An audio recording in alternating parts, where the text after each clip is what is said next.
We're going to now discuss the Hellenistic period. This is a time where the Greek culture has a great influence over the land of Palestine, over the land of Israel, through the conquest of one general called Alexander the Great, who conquered most of the ancient world throughout Egypt and the land of Israel, the land of the Mesopotamians, and even further east. It's just amazing. But what happened was with these conquests, he brought in his culture. Alexander liked to keep the culture that was best reflective of those people that he conquered. So they weren't wiped out. He liked to keep that colorful part of their culture, but also he added with that culture of the region, his Greek culture. So the Greek language became the language of trade, the language of what was well known. Okay? Also their art and their design, such as their pottery design. Pottery such as terracotta. Once again, why is it so important? Because archaeologists look at terracotta to determine what time period that we're going to be in.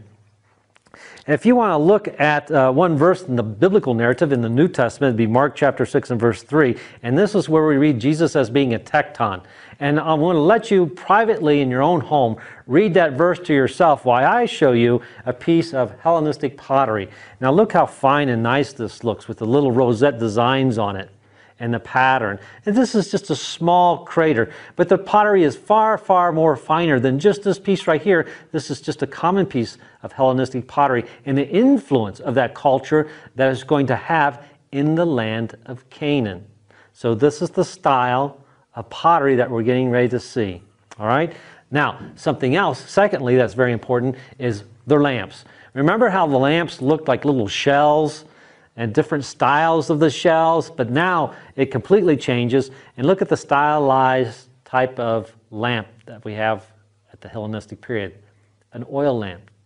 So you put the oil in the big hole and you have a little piece of cloth in the small hole, and you would light it as the cloth absorbs the olive oil. And we find thousands and thousands of these types of lamps, because think of that. Think of an oil lamp as a light switch in a house, and you have tens, if not dozens of light switches, so there are dozens of oil lamps found in any one location of a residence.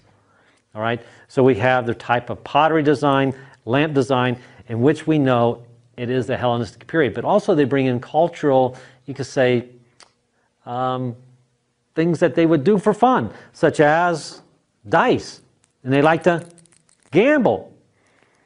Or also they built mausoleums. They're the first ones to bring in mausoleums. So the wealthy had mausoleums. But later on in the Jewish culture, what they did is they thought that these mausoleums would become a place to deposit the remains, so that it had a place to wait for a time period which was known as the resurrection.